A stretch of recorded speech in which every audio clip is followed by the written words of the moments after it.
ప్రస్తుతం మనతో పాటు బీసీ విద్యార్థి జాతీయ అధ్యక్షుడు విక్రమ్ గౌడ్ గారు మనతో ఉన్నారు. మాట్లాడే ప్రయత్నం చేద్దాం. సార్ చెప్పండి, ఒకవైపు బీసీ ఉద్యమాలు ఎన్నో ఇండ్ల నుంచి నడుస్తున్నాయి. ఏ పార్టీ కూడా సరైన న్యాయం జరగట్లేదు బీసీలకని పదే పదే ప్రెస్ మీట్లు, ధర్నాలు, నిరసనలు తెలుపుతారు కదా. ఏ విధంగా చూడొచ్చు వీటన్నిటిని? అంటే గతంలో అనేక మార్లు బీసీలకు అన్యాయం జరిగింది. బీసీలను కేవలం ఓట్లేసే యంత్రాలుగా లేదా పార్టీ జెండాలు మోసే కార్యకర్తలుగానే గుర్తించారు. దాదాపుగా మేము అనేక ఉద్యమాలు చేసి నేటికి బీసీలకు ఏ విధంగా ప్రాతినిధ్యం దక్కియాలో అనేది చేస్తూనే ఉన్నాం. అందులో భాగంగా అనేక సంక్షేమ పథకాలు ఇటు విద్యార్థులకు అయితేంది, గురుకులాలు అయితేనేది, స్కాలర్షిప్లు అయితేంది, ఫీజు రియంబర్మెంట్స్ అయితేంది, చదువుకు కావాల్సిన ఏ విధంగా తీసుకపోలో అవన్నీ పెట్టియడం జరిగింది. అటు ఇన్ని సంవత్సరాలుగా ప్రభుత్వాలతో కొట్లాడుతూ నేడు సమస్య ఏంటంటే కాంగ్రెస్ ప్రభుత్వం అధికారంలోకి వచ్చింది. కాంగ్రెస్ ప్రభుత్వం అధికారంలోకి రాకముందు ఉదయపూర్ డిక్లరేషన్ అని చెప్పి ఉదయపూర్లో ఒక డిక్లరేషన్ చేయడం జరిగింది. అక్కడ రాష్ట్ర జాతీయ అధ్యక్షుల నుంచి అన్ని జిల్లాల అధ్యక్షులు, అదేవిధంగా అంత కార్యవర్గం ఈ జాతీయ స్థాయిలో ఉన్న కాంగ్రెస్ ముఖ్య నాయకులు ఏఐసిసి మెంబర్ కూడా పాల్గొనడం జరిగింది. పాల్గొన్నప్పుడు తెలంగాణ రాష్ట్రంలో ఎలక్షన్స్ జరుగుతప్పుడు ఇక్కడ సోషల్ ఇంజనీరింగ్ అవసరం, సామాజిక న్యాయం అవసరం. ప్రతి పార్లమెంట్ సెగ్జెట్కు 2 ఎమ్మెల్యే సీట్లు ఇస్తాం బీసీలకు, అంటే దాదాపు 34 ఎమ్మెల్యే సీట్లు మాకు రావాల్సి ఉండే. అయినప్పటికీ లాస్ట్ మూమెంట్లో దాన్ని తగ్గించారు. దాని తర్వాత పార్లమెంట్ ఎలక్షన్లో కూడా దాదాపు మాకు 8 ఎంపీ సీట్లు రావాలి, అందులో కూడా మాకు అన్యాయం జరిగినప్పటికీ అటు రాహుల్ గాంధీ గారు ఏమన్నారంటే జాతీయ వ్యాప్తంగా మేము కులగణన చేస్తాం. ఫస్ట్ అయితే మేము ఏ రాష్ట్రంలో అధికారంలోకి ఆ రాష్ట్రంలో కులగణన చేస్తాం. ఏదైతే 50% సీలింగ్ అనేది ఉందో దాన్ని ఎత్తేస్తాం. అందరికీ కులాల వారీగా బీసీలకు వాళ్ళ జనాభా దామోచక ప్రకారం రిజర్వేషన్ కల్పిస్తామంటే వారి మాట మేము నమ్మడం జరిగింది. అదేవిధంగా బీసీలకు ఎన్నో సంవత్సరాల నుంచి కేంద్రంలో ప్రత్యేక మంత్రిత్వ శాఖ అవసరం. ఇలా అనేక అంశాలపైన రాహుల్ గాంధీ గారు క్లియర్గా వారు మాకు మాట ఇవ్వడం జరిగింది. దాంతో కాంగ్రెస్ పార్టీని మేము పూర్తి స్థాయిలో నమ్మి ఇక్కడ అధికారం తేవడం జరిగింది. తెచ్చినాక చూస్తే కాంగ్రెస్ పార్టీ ఏర్పడ్డ తర్వాత నేటికి కార్పొరేషన్ నియామకాల్లో బీసీలకు అన్యాయం జరుగుతుంది, చైర్మన్ల అవకాశాల్లో. ఎందుకంటే కేవలం 5% ఉన్న కులానికేమో పెద్దపీట వేసి మెయిన్ కార్పొరేషన్ చైర్మన్లు ఇచ్చి ఎక్కువ శాతం ఇచ్చారు.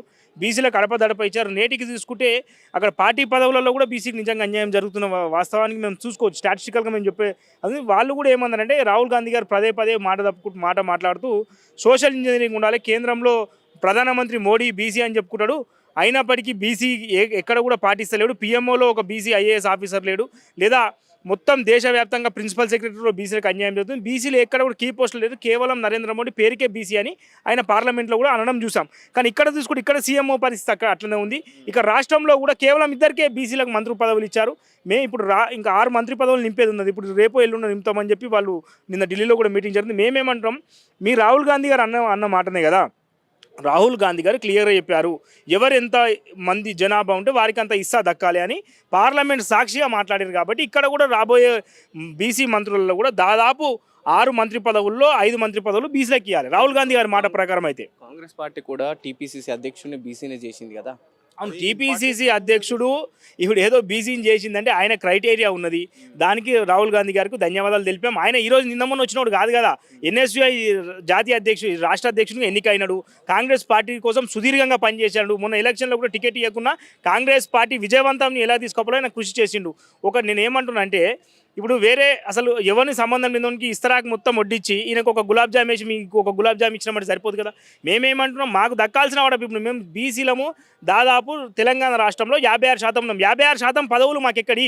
మంత్రివర్గంలో అన్యాయము, కార్పొరేషన్ చైర్మన్ల నియామకాల్లో అన్యాయము, నామినేటెడ్ పదవుల్లో అన్యాయము. మేము తెలంగాణ మన ఆ ప్రభుత్వాన్ని వద్దనుకున్నది నీకోసం కదా. కాంగ్రెస్ వస్తే మార్పు వస్తుంది అనుకుంటే కాంగ్రెస్ వచ్చిన తర్వాత బీసీలను అంచివేయని ఇక కాంగ్రెస్ మార్పు ఎక్కడ మార్కిజం వచ్చింది మీకు కాంగ్రెస్లో? ఇప్పుడు ఫీజు రియంబర్మెంట్ స్కాలర్షిప్లు చూసి అవేటనే పెండింగ్ ఉన్నాయి. వాళ్ళు ఏమన్నారు, కామారెడ్డి డిక్లరేషన్ ప్రకటించి 42% మేము స్థానిక రిజర్వేషన్లు ఇస్తాం, అదేవిధంగా కులగణన చేసిరు. దానికి మేము ధన్యవాదాలు తెలిపాం. రాష్ట్ర ప్రభుత్వానికి కూడా ఖచ్చితంగా దానికి మేము హానర్ చేస్తున్నాం. కానీ ఇక్కడ మంత్రి పదవులు లేవు. అదేవిధంగా ఇప్పుడు చూసుకుంటే గ్రాడ్యుయేట్ ఎమ్మెల్సీ ఉంది, ఎవరికి ఇవ్వాలండి? బీసీలకి ఇవ్వాలి. న్యాయంగా చూసుకుంటే గ్రాడ్యుయేట్ ఎమ్మెల్సీలో అన్యాయం. టీచర్ ఎమ్మెల్సీలో 2 టీచర్ సంఘాలు ఉన్నాయి, అవి రెడ్డి సంఘాలు. ఓన్లీ వాళ్ళ కమ్యూనిటీ తప్ప ఇంతవరకు వేరేటికి ఇయ్యరు. ఆ పిఆర్టీ ఉంది, పిఆర్టీ ఇక్కడ నుంచి మన మిర్రర్ టీవీ ద్వారా నేను విజ్ఞప్తి చేస్తున్నాను, దయచేసి ఎస్సీ ఎస్టీ బీసీ ఉపాధ్యాయులారా దయచేసి ఆ పిఆర్టీ నుంచి మీ సభ్యత్వాన్ని రద్దు చేసుకోండి. ఎందుకంటే గతం నుంచి ఇప్పటిదాకా ఏ ఒక్క బీసీకి కానీ ఏ ఒక్క ఎస్సీకి కానీ ఎమ్మెల్సీ పదవి వేయాలి. వీళ్ళేమో కాంగ్రెస్ వాళ్ళు ఏమంటారు, మా మిత్రపక్షాలతో మేము సపోర్ట్ చేస్తామంటారు. కాబట్టి మాకు బీసీలకు న్యాయబద్ధంగా ధర్మబద్ధంగా రావాల్సిన ఎమ్మెల్సీలలో బీసీలను ప్రకటించాలి. మీరు ఎంబడే ఆ వెనక తీసుకోవాలి. ఇప్పుడు ఏదైతే ఇది ఆదిలాబాదు, కరీంనగర్, మెదకు పట్టభద్రులు ఎమ్మెల్సీలో దాన్ని ఖచ్చితంగా బీసీలకు ప్రకటించాలి. అదేవిధంగా టీచర్ ఎమ్మెల్సీలో కూడా బీసీలకు స్థానం కల్పించాలి. లేని పక్షంలో ఖచ్చితంగా బీసీ తరఫున పెద్ద ఎత్తున కాంగ్రెస్ ప్రభుత్వం ఎదుర్కోవడం జరుగుతుంది. ఒక యుద్ధ వాతావరణమే మీకు ఎదురవుతుంది. ఇన్ని రోజులు మేము మద్దతు ఇచ్చింది కూడా మీరు బీసీలకు ఏదో చేస్తారని ఇంకా మేము చెయ్యము, మేము ఒక కమ్యూనిటీకి చేసుకుంటూ పోతామంటే ఖచ్చితంగా మేము అందరం కూడా దాన్ని తీవ్రంగా వ్యతిరేకిస్తాం.